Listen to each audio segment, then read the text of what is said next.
Okay mga idol, ito na nagawa na natin, na layout na po natin yung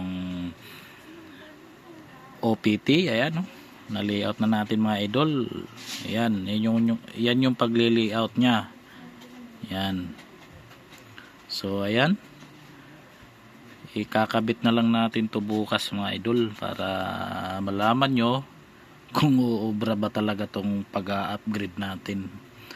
So walang masama kung hindi natin subukan talaga, kasi kahit ako kumukuha lang din ako ng layout subukan natin para once na masubukan mo talaga yung bagay na ano talaga makukuha mo kung paano pero kung hanggang tingin ka lang walang mangyayari sa'yo.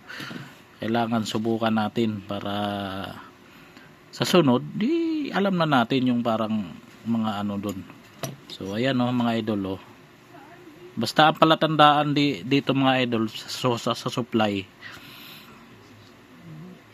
is itong C5200, ang pinakagitna talaga nito ito ang gitna nito positive talaga to, positive yan.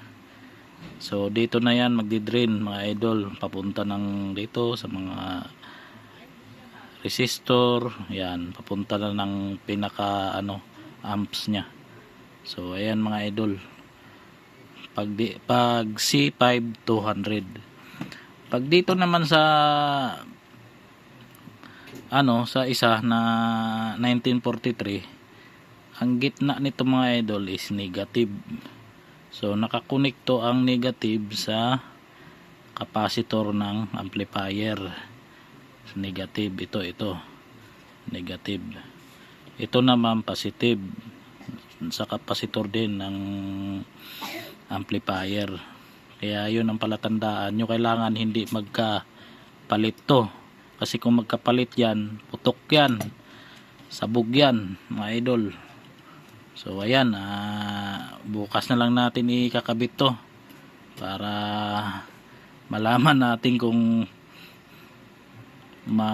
perfect yung pagkagawa natin or success ba. Okay mga idol, salamat, papalo and share na lang mga idol.